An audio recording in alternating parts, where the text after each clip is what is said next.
Timothy, I enjoyed your speak, and one provocative thing you told at the beginning was the mobile web is a red herring. Why is it? Well, I think there's this sort of false duality that's set up, that people sort of think of the desktop web that we know and love, and then the mobile web is this new thing that's kind of being added on.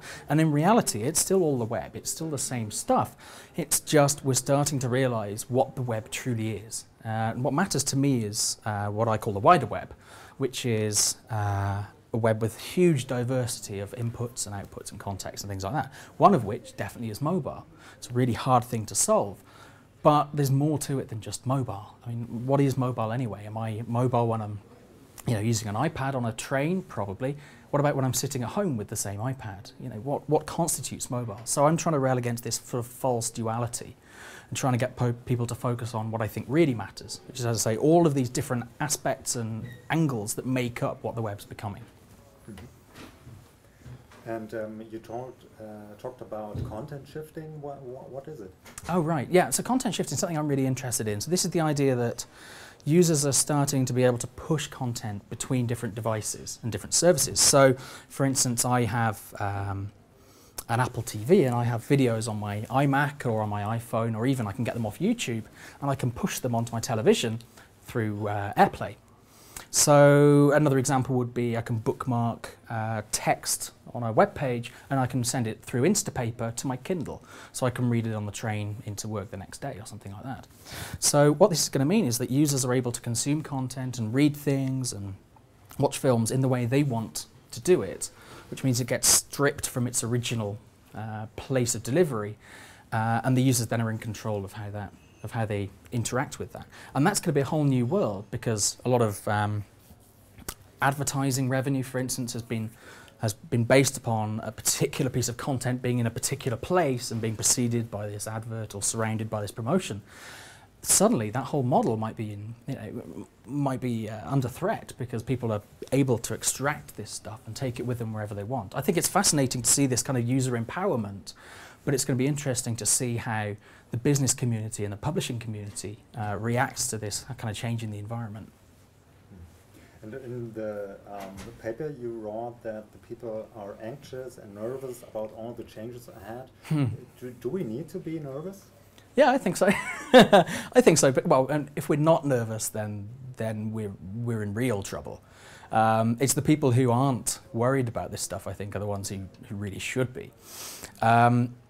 The fact is that within a couple of years,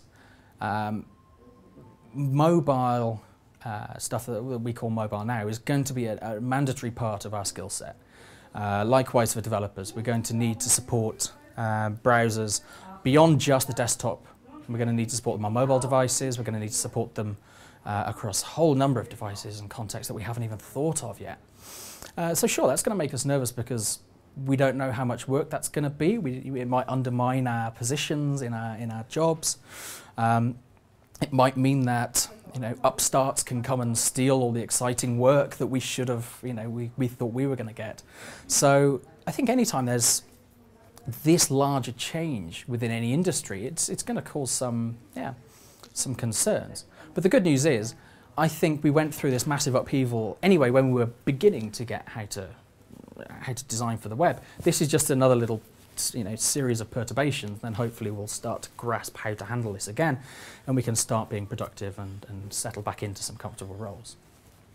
How do you think the mobile user experience will look like in 10 years? Oh, that's a good question. Well, so I have to give the slightly designerly answer, which is, well, you define mobile. It depends what you mean by that. But if we take it to mean someone who's maybe on the move using a portable device, I think a lot will depend on connectivity. If they can solve some of the big problems over 3G and 4G or municipal Wi-Fi, things like that.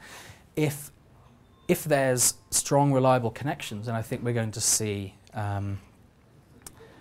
a lot of activity taking place through the web, not necessarily through a web browser, but using web services and APIs, rather than embedded within the operating system, because this is going to drive costs down as well. I think touchscreens and gestures are going to be an important, probably the most important input method for that. Pixel density should be substantially better than they are now, so reading should be a lot more comfortable. And hopefully this content shifting mode will allow us to bring tasks to that mobile device that are well suited for it, rather than at the moment we have to sometimes fudge our way around things, or as Barbara was mentioning in her keynote this morning, sometimes we just have to put a few things off until we get to a real computer. Hopefully that kind of divide won't be in place in 10 years' time, and we can offer people real, meaningful experiences on the move. Thank you very much. Thank you. Cheers.